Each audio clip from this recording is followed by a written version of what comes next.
Segment नया section है हमारे लिए, एक नया सेगमेंट है इस चैप्टर का, उसकी बात करते हैं।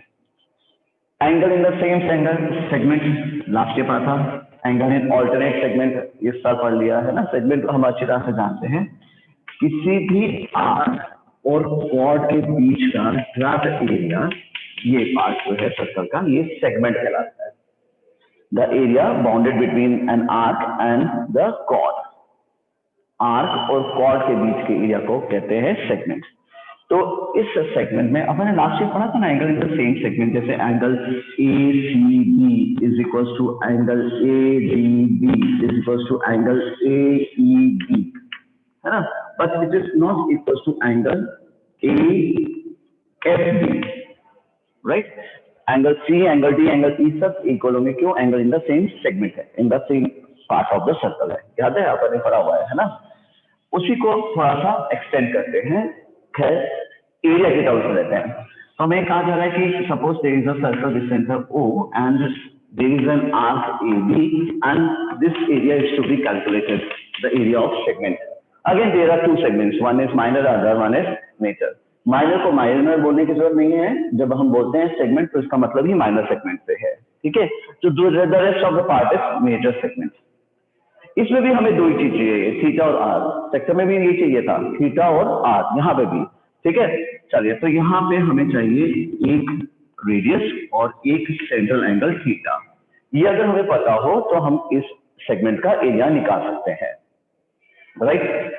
फॉर्मूला याद करने से पहले उसको समझ लेते हैं, और इस गहराई में नहीं जाते कि डेरिवेशन अपने सिलेबस में है या नहीं है, ठीक है। लेकिन वैसे भी मैंने आपको जैसे कहा कि हमेशा एग्जामिनेशन पॉइंट ऑफ व्यू से नहीं पढ़ा जाता, केवल अपनी सेटिस्फेक्शन के लिए, केवल नॉलेज एक पार्ट ऑफ नॉलेज भी होता है, उसके लिए पढ़ा जाता है। तो इसका सेगमेंट का फॉर्मूला कैसे आया उसकी बात करते हैं, ताकि हमें जब याद करने को मिले वो सेक्टर का फॉर्मूला, तो हमें सेगमेंट का फॉर्मूला, तो हमें परेशानी ना हो। ओके, चलो, अगर हम सिंपल अप्रोच देखें कि हमें सेगमेंट का एरिया निकालना हो, तो सेक्टर के एरिया में से इस ट्राइंगल के एरिया को माइनस कर लेते हैं, AOB ट्राइंगल के एरिया को माइनस कर देते हैं। सेक्टर AOB के एरिया में से ट्राइंगल AOB को माइनस करेंगे तो सेगमेंट का एरिया आ जाएगा, है ना। उसके लिए सेक्टर का फॉर्मूला तो बहुत सही है, एरिया तो बिल्कुल सामने ही है हमारे पास, theta upon 360 pi R square. Sector का एरिया तो बिल्कुल क्लियर है, AOB सेक्टर का एरिया तो theta upon 360 pi R square है, खत्म। लेकिन एरिया ऑफ ट्राइंगल जो है वो कैसे निकलेगा उसकी बात करते हैं, ठीक है।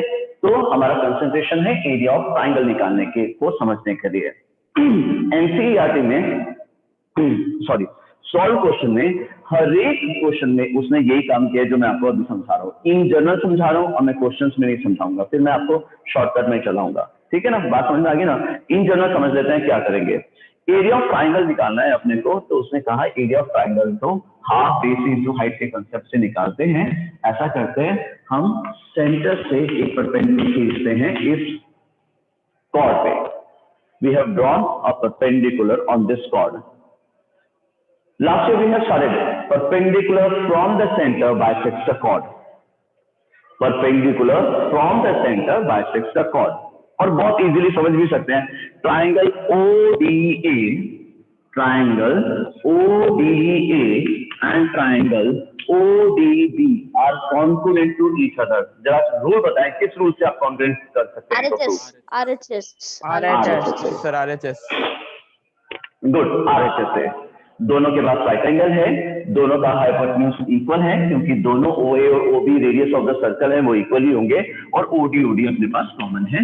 सो bye RHS both the triangles are congruent to each other, है ना। We have studied this thing last year कि ये परपेंडिकुलर फ्रॉम द सेंटर है, वो बाइसेक्ट करता है कॉर्ड को, ये वो। तो इसका मतलब ये है कि AD अगर X है तो BD भी X होगा, पहली बात। दूसरी बात ये कि इसकी जो एंगल है, वर्टेक्स एंगल है, ये थीटा बाय और थीटा बाय 2 में कन्वर्ट हो जाएगा। they are also part of congruent parts of congruent triangle. So जो थीटा सेंट्रल एंगल था वो एंगल AOD और एंगल BOD में इक्वल पार्ट में डिवाइड होगा, यानी बाइसेक्ट हो जाएगा, और थीटा बाय 2 हो जाएगा। क्या ये बात क्लियर है? चेक कीजिए ना, ट्राइंगल OAB था जिसमें OA इक्वल्स टू OB था। We have drawn a perpendicular from the centre to the chord that is OD suppose, right. तो ये दोनों ट्राइंगल आरसी से कॉन्ग्रुएंट हुए, तो ये एंगल हो गया θ/2, ये वाला भी एंगल हो गया θ/2। ठीक है बात, राइट।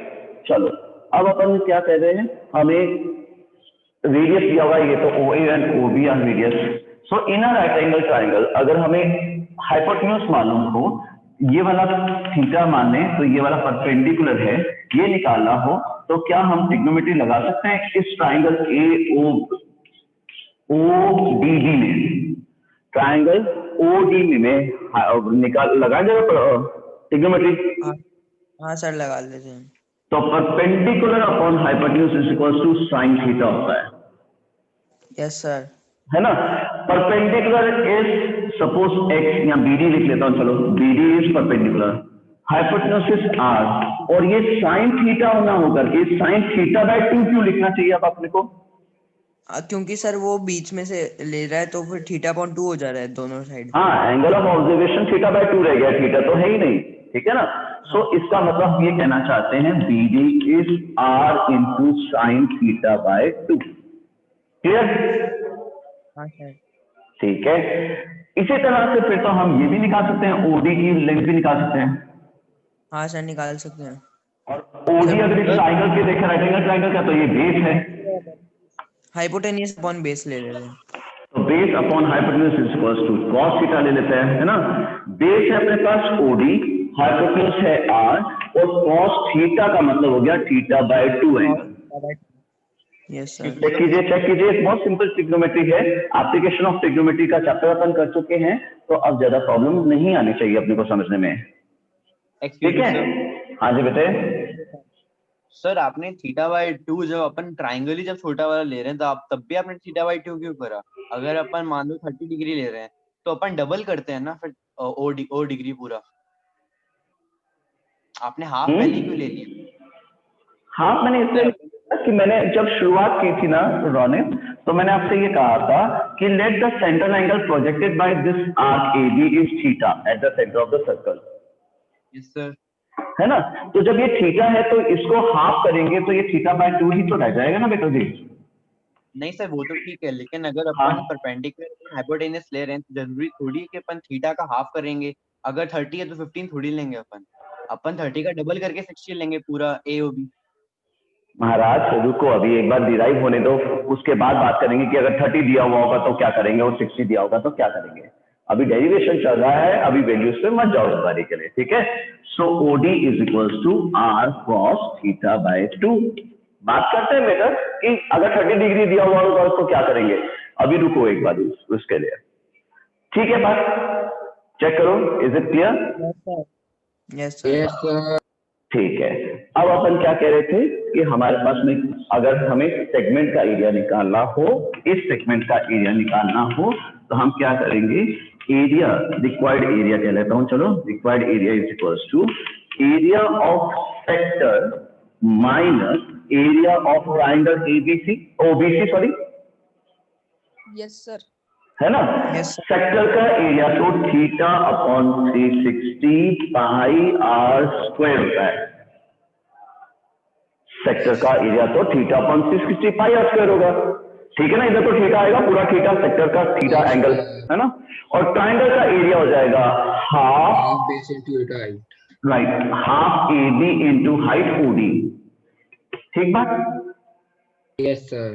ठीक है, तो यहाँ पे लिखिए θ/360 degree πr² minus half. AB की लेंथ चेक करो कितनी है। सर AB की length double of BD। Sir double of BD। Double of BD sir r sin theta upon d। ठीक है, तो 2r क्या बोला r किसने? sin theta R sin theta. R side हाँ। r sin थीटा अपॉन 2 नहीं हो जाएगा, 2 r sin थीटा बस। कौन बोल रहा है ये बीच में? एक बार वापस बोलो, क्या बोल रहे हो आप? आराम से बोलो, सर, मैं लगाओ मत, पूछ रहा आराम था। से बोलो। हाँ मतलब ये 2 से 2 कर गया तो r sin थीटा लिख सकते। यस तो अगर BD अपने पास में r sin थीटा बाय 2 आया है तो BD का डबल करेंगे AB आएगा अपने पास 2 into r sin theta by 2 right. ये तो हो गया AB Yes, sir. into OD R cos theta by 2. Right तो into r cos theta by 2 है ना। इस 2 से इस 2 को कैंसिल कर सकते हैं अपन, हाफ साइन थीटा बाय 2 के 2r साइन थीटा बाय 2 को कैंसिल कर सकते हैं। सो फाइनली अगर अपन देखें तो अपने पास एक फॉर्मूला आया है। और फिर अब बात करूंगा मैं आपसे कि 30 डिग्री दिया हो 60 डिग्री दिया हो तो क्या करेंगे। चलिए so area of segment is r square, देखो मैं कॉमन ले रहा हूं r square Yes, sir. Theta pi या pi theta upon 360 minus sine theta by 2 cos theta by 2 बच गया अपने पास में। चेक कीजिए, ये देखो r इंटू r स्क्वायर आ जाएगा, sign theta by 2 cos theta by 2 बच जाएगा अपने पास में। यहाँ पे r स्क्वायर कॉमन ले चुका हूं तो पाई थीटा अपॉन 360 बचेगा। तो ये फॉर्मूला एरिया ऑफ सेगमेंट का फॉर्मूला है। अब डेरिवेशन क्यों सीखी हमने, इसलिए सीखी कि हमें एग्जाम में ये चीज बार बार ना करना पड़े, थीटा बाय 2 ना करना पड़े, जैसे एनसीईआरटी की सॉल्व क्वेश्चंस में किया गया है। ठीक है, पहली बात।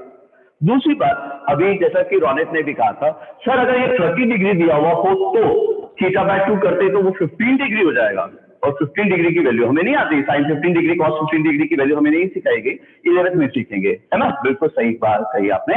तो हम इसको एक और फॉर्मेट में भी याद रखेंगे कि r square pi theta upon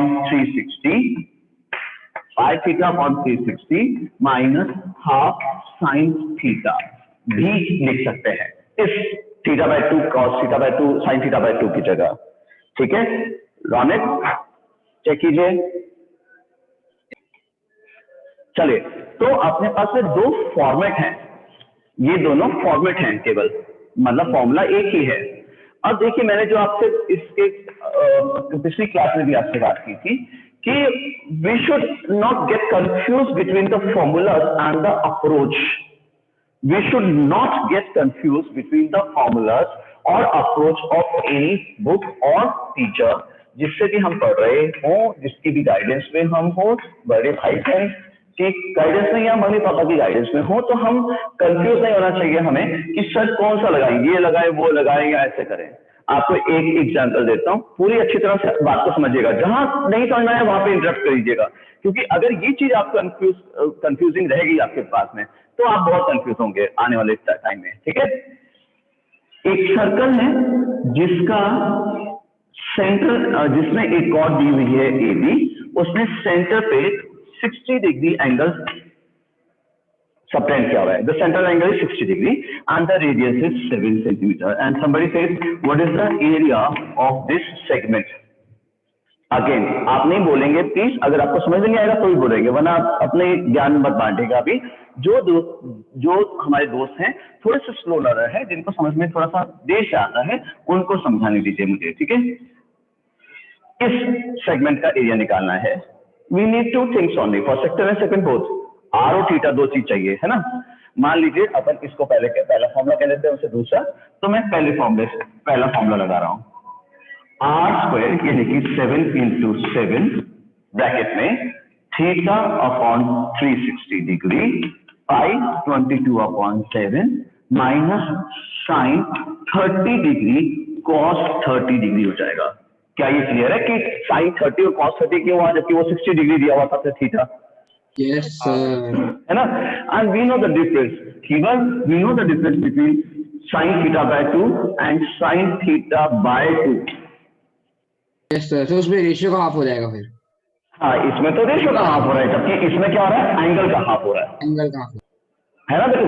ठीक बच्चे, बढ़िया बात। चलो, तो यहाँ पे एंगल का आधा करना है, रेशियो का हाफ नहीं करना है ना। फिर अपन ने कहा चलो इसकी कैलकुलेशन करते हैं, 7 into 7, ये हो गया अपने पास में 6, ये 3, ये 11, so 11 upon 21 minus sine theta is 1/2 and cos 30 मतलब sine 30 is 1/2 and cos 30 is √3/2। आपके पास 7 into 7 तो था ही, 11 अपॉन 21 माइनस √3 अपॉन 4 आ जाएगा। ठीक है, सेगमेंट के फॉर्मूले लगाने के पर कैलकुलेशन ऐसी ही गंदी ही आती है। अगर आपको लग रहा हो कि यार बड़ी अजीब से आंसर है, तो ऐसे ही आंसर्स आते हैं इसमें। 21 into 4 is the LCM. 44 minus 21 root 3, ऐसे ही लिखेंगे अपन। 44 minus 21 root 3 और LCM में 21 into 4, ठीक है। 7 3 are 21, बस। तो आपके पास आंसर देखिए, चेक कीजिए क्या आ रहा है। 7/12 ब्रैकेट में 44 minus 21 root 3 सेंटीमीटर स्क्वायर, ये सेगमेंट का एरिया आया है। अब इसको आप चाहे डिराइव करते, यानी जैसा एनसीईआरटी में करा हुआ है, उन्होंने क्या किया, हर एक क्वेश्चन में परपेंडिकुलर बनाया, फिर इसको 30-30 डिग्री में डिवाइड किया, फिर इसका मतलब एल्टीट्यूड निकाला, AB की लेंथ निकाली और कैलकुलेशन की। आप एग्जाम में इस फॉर्मूले को डायरेक्टली भी यूज कर सकते हैं, क्योंकि ये वही प्रोसेस है या वो प्रोसेस का रिजल्ट है जो एनसीईआरटी ने किया हुआ है। So answer is 7/12। मैं एक बार लिख लेता हूं साइड में, 7/12 ब्रैकेट में 44 minus 21 root 3। ये अपना पहला फॉर्मूला लगाने के बाद रिजल्ट आया है। मान लीजिए हम फर्स्ट फॉर्मूला, ये फर्स्ट फॉर्मेट नहीं लगाते, हम सेकंड फॉर्मेट लगाते हैं, मान लेते हैं, ठीक है। तो सेकंड फॉर्मेट में क्या होगा, उसकी कैलकुलेशन करके देखते हैं। सेकंड फॉर्मेट कहती है कि हमारा फॉर्मूला होना चाहिए 7 into 7 pi 22/7 theta 60/360 minus 1/2 into sin 60 degree. बताओ क्यों sin 60 डिग्री? 1/2 पहले ले लिया इसलिए। पिछली बार तो हमने sin θ/2 किया था, लेकिन इस बार क्या कर रहे हैं, थीटा ही लिख रहे हैं। इस बार भाई पिछली बार तो θ/2 था फॉर्मूले में, इस बार θ/2 नहीं है, इस बार sin थीटा ही है, और थीटा क्या है, 60 डिग्री है। और sin 60 की वैल्यू अगर आप देखें तो √3/2 तो होती है। लास्ट टाइम में तो यही आ रहा था 1/2 into √3/2। Yes sir. पिछले क्वेश्चन में भी तो यही आ रहा था, sin 30 1/2 था और sin cos 30 √3/2 था। इस बार हमने कहा ये नहीं लगाएंगे, हम sin 60 डिग्री लगाएंगे, ये वाला यानी सेकंड फॉर्मेट लगाएंगे। क्या वही रिजल्ट नहीं है इसमें भी, है ना? तो हम जब रेफरेंस बुक्स में पढ़े, यानी कि RD शर्मा वगैरह में पढ़े, तो हमें कंफ्यूज नहीं होना चाहिए कि इससे ये कैसा फॉर्मूला लगा दिया और हमें तो ये वाला समझाया गया था। ये एक ही बात है। क्या ये दोनों चीजें, दोनों फॉर्मूले क्लियर है आपको? यस किसमें सर। θ/2 करना और किसमें θ/2 नहीं करना? Ronit, is it clear? Yes sir. ठीक है। अब तीसरा एक और आइडिया लेके आते हैं। तीसरा आइडिया ये है कि सर इतना सारा ये सब नहीं करने के अलावा, या यूं कह लीजिए मुझे फॉर्मूला नहीं याद रहेगा, मैं इसको ऐसे भी तो कर सकता था कि एरिया ऑफ सेक्टर में से area of equilateral triangle minus कर लेता। Is it an equilateral triangle? पहले इसको जस्टिफाई करो, क्या ये इक्विलेटरल ट्राइंगल है? यस क्या सर। अगर 60 डिग्री होगा और OL OB भी इक्वल होंगे तो सारे 60 ही होने चाहिए, यस Yes, सर। sir. है ना? सो अगर मैं सर, अगर मान लीजिए ये नहीं करना चाहता हूं, मैं एरिया ऑफ सेक्टर निकालूंगा, तो हो जाएगा θ/360 πr² में से मैं √3/4 साइड स्क्वायर माइनस कर देता हूं। Yes sir. Equal what is √3/4 side square? Sir उसका एरिया होता इक्वेट करने का है। डिराइव्ड फार्मूला है। Equilateral triangle. हाँ, एरिया ऑफ इक्विलेटरल ट्राइंगल है ना? तो साइड देखिए है क्या, ये अगर 7 है, ये रेडियस है, ये रेडियस है, तो ये भी तो रेडियस होगा। Yes sir. तो θ/360 πr² माइनस √3/4 r², यानी r² कॉमन ले सकते हैं, पाई θ/360 माइनस √3/4। Yes sir. क्या यही आ रहा था हमारे पास, √3/4 ही आ रहा था क्या पहले दोनों फॉर्मूले में भी? यस सर, वही आ गया। Yes, yes sir. सर। जब हम sin θ/2 करते हैं, cos θ/2 करते हैं, तो और अब जब हम हाफ sin θ करते हैं, तो क्या हमारे पास हमेशा √3/2 ही आता है क्या? √3/4 ही आता है क्या? चेक करते हैं। Yes, sin sir. 30 cos 30 1/2 √3/2 यानी कि √3/4, और हाफ इंटू √3/2, ये भी √3/4, ये आ रहा था ना, Yes, sir.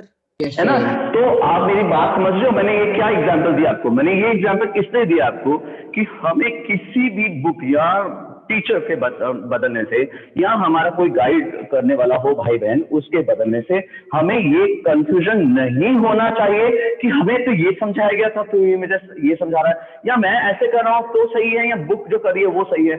सब सही है अगर हम मैथमेटिकली उसको सही कर रहे हैं तो हमारे पास में कितने तरीके हो गए ना करने के। देखो जो फॉर्मूला है वो भी इसी से डिराइव हुआ है, इसी प्रोसेस से डिराइव हुआ है कि एरिया ऑफ सेक्टर में से एरिया ऑफ ट्राइंगल माइनस करना है। एरिया ऑफ ट्राइंगल में 60 डिग्री का एंगल है तो अपने को मालूम है ये √3/4 साइड स्क्वायर से एरिया निकाला जा सकता है ना। अब आते हैं बेसिक डिफरेंस पे।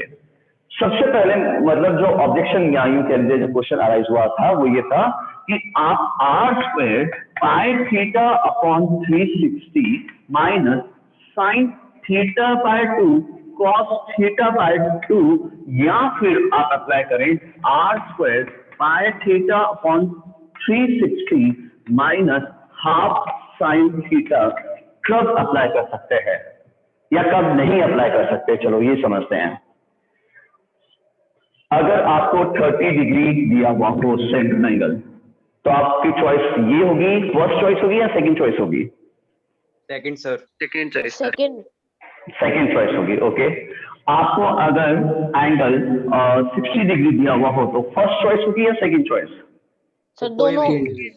कोई भी कर सकता है, कोई भी कर सकता है, ठीक है। आपके पास अगर 120 डिग्री दिया हुआ हो तो सेकंड Sir, Second, कोई sir. भी कर सकता है. फर्स्ट फर्स्ट वाली, सेकंड वाले साइन 120 डिग्री मैंने 10th में तो नहीं सिखाया और ना सीखा होगा आपने, ठीक है। तो फर्स्ट चॉइस होनी चाहिए। अब एनसीईआरटी का मतलब कैरिकुलम देखते हैं, रिवाइज कैरिकुलम, उसमें उसने बोला 120 degree should not be asked from a student, 120 degree should not be asked from a student. 120 degree आप पूछ नहीं सकते किसी स्टूडेंट से इस साल, ये तो लॉटरी होगी। ठीक है। लॉटरी होगी, बिल्कुल सही है। अब देखो आपके पास बचा क्या, 30 degree, 45 degree, 60 degree, 90 degree. There. Check करो, Yes, sir. Yes sir. ये फॉर्मूला एप्लीकेबल है 30 के लिए, 45 के लिए, 60 के लिए, 90 के लिए। 90 के लिए। Yes, sir. तो हटाओ इस 7 की घटा को, हटाओ इस क्वेश्चन को, इस फॉर्मूले को, ये लो एक ही फॉर्मूला। अगर आप और इजी चाहते हो कि यार क्यों मैं दो फॉर्मूले याद रखूं, एक ही फॉर्मूले से क्यों नहीं काम चल सकता, तो ये लो, हटाओ उसको, ये लो, इससे सारे हो जाएंगे। 30 डिग्री की वैल्यू आती है sin 30 की, 45 की आती है, 60 की आती है, 90 की आती है। इसके अलावा वो कुछ पूछ नहीं सकता। 120 गवर्नमेंट ने मना कर दिया, मतलब सीबीएसई वालों ने मना कर दिया कि आप पूछो नहीं इस साल बच्चों से। तो सेगमेंट का फॉर्मूला हुआ r² πθ/360 माइनस हाफ sin θ। क्या क्लियर है? Yes sir. गुड। अब आप देखिए, आप 90 के लिए भी कह सकते हैं कि सर 90 डिग्री का एंगल होता है ना, तो फिर तो हाफ बेस इंटू हाइट ही लगा लिया करेंगे हम। भाई अगर सेंट्रल एंगल 90 डिग्री है तो हाफ, आप ऐसे करेंगे, half OA into OB, triangle का एरिया निकालेंगे, Yes, sir. Yes sir. ऐसे निकालेंगे ना। तो आप यहाँ पे देखिए, अगर अपन यहाँ पे 90 डिग्री पुट भी कर देंगे तो साइन इंटू 1 ही तो होगा, हाफ 1 ही हो जाएगा। 1 ही हो जाएगा, और यहाँ पे भी 1 ही होएगा। आप समझ रहे हो मेरी बात? Yes, sir. Yes sir. बस, तो आप ज्यादा कंफ्यूज ना हो कि ट्राइंगल को माइनस करना है, ये करना है, वो करना है। मैं आपको सिंपल सी बात बता रहा हूँ, लॉटरी आपकी, आपने बहुत सही वर्ड यूज किया, लॉटरी आपकी निकल चुकी है। आपको केवल एक फॉर्मूला याद रखना है, एरिया ऑफ सेगमेंट का। खत्म। ये एरिया ऑफ सेगमेंट का फॉर्मूला है r² πθ/360 माइनस sin θ। अब ये तो हुई सेगमेंट की बात, ठीक है। अब अपने पास में अगर मेजर सेगमेंट का एरिया पूछा हो तो, एक्सक्यूज मी सर। हाँ जी बेटा। सर अगर फॉर्मूला डिराइव करने का क्वेश्चन आएगा क्या? बिल्कुल नहीं आएगा, मैंने पहले ही बोल दिया था आपको बेटा। मैंने पहले से एक बोला था, डेरिवेशन इसलिए सिखा रहा हूँ ताकि आपको समझ में आ जाए, क्लियर हो जाए, आप बार बार कंफ्यूज ना हो इस चीज में। मैंने शुरुआत में बोल दी थी ये बात कि डेरिवेशन नहीं आने वाली, यहाँ कोई पूछने नहीं वाला, कुछ चीजें नॉलेज के लिए पढ़ी जाती हैं, बोला था ना, इतने डायलॉग मारे थे ना। चलिए इधर आते हैं, एरिया ऑफ मेजर सेगमेंट अगर कोई हमसे पूछ ले तो पूरे सर्कल के एरिया में से सेक्टर का एरिया, सेगमेंट का एरिया माइनस कर देंगे। या बहुत बढ़िया, ठीक है, सबसे अच्छा काम है। पूरे एरिया के सर्कल में से सेगमेंट के एरिया को माइनस करिएगा। क्यों? क्योंकि सेगमेंट के एंगल ऐसे आएंगे जो साइन थीटा हमें मालूम ही नहीं होंगे। भाई अगर आपने से किसी ने 11वीं क्लास का मैथ कर लिया है तो एक अलग बात है, वरना एक नॉर्मल स्टूडेंट के लिए ये 60 डिग्री दिया हुआ है तो 300 हाफ साइन 300 डिग्री वो नहीं निकाल पाएगा, है ना। तो इसलिए क्या करिएगा, एरिया ऑफ सर्कल में से एरिया ऑफ माइनस सेगमेंट को माइनस करेंगे तो एरिया ऑफ मेजर सेगमेंट भी आ जाएगा। ठीक है, चलो एक चलते चलते फटाफट फिर आज की क्लास में कम से कम एक क्वेश्चन तो करें। 7 सेंटीमीटर इसका रेडियस है और 60 डिग्री का सेंट्रल एंगल है और हमसे पूछा गया है इस सेगमेंट का एरिया क्या है। तो क्या हम इस सेगमेंट का एरिया निकाल सकते हैं? फटाफट कैलकुलेशन करके बताओ, फटाफट कैलकुलेशन करके बताओ मुझे। 7/12 44 minus 21 root। अभी तो निकाली थी सर आपने। चेंज करो चेंज करो वैल्यू, चलो सेंटीमीटर कर दो वो। चलो चेंज करता हूँ, 90 डिग्री है एंगल, चलो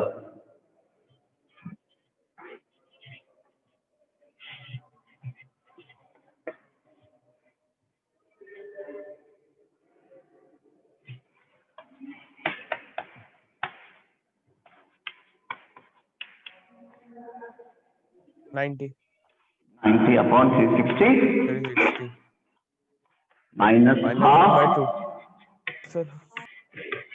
ठीक है 1/4 तो 7 into 7 11 upon 14 minus 1/2, 2 14 एलसीएम। ठीक है 14 ही एलसीएम है, 11 माइनस 7, 7 ठीक है 4/14 7 2 और 14 तो 7/2 into 4। आंसर क्या है भाई?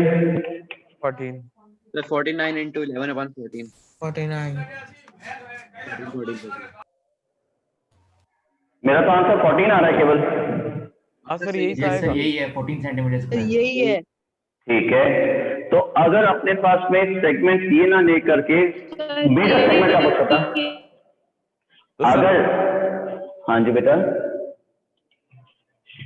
टोटल माइनस इसका कर देते। हाँ तो एरिया ऑफ सर्कल निकालना पड़ेगा, पाई आर स्क्वायर यानी कि 154 सेंटीमीटर स्क्वायर। तो आपके पास एरिया ऑफ मेजर सेगमेंट निकालने का तरीका एक ही है, क्या करेंगे, एरिया ऑफ सर्कल में से area of minor segment minus कर देंगे, ठीक है ना। सो 154 माइनस 14 यानी कि 140 सेंटीमीटर स्क्वायर। चेक कीजिए क्या एरिया ऑफ मेजर सेगमेंट भी समझ में आ गया? Yes yes sir. Sir. Good, yes sir.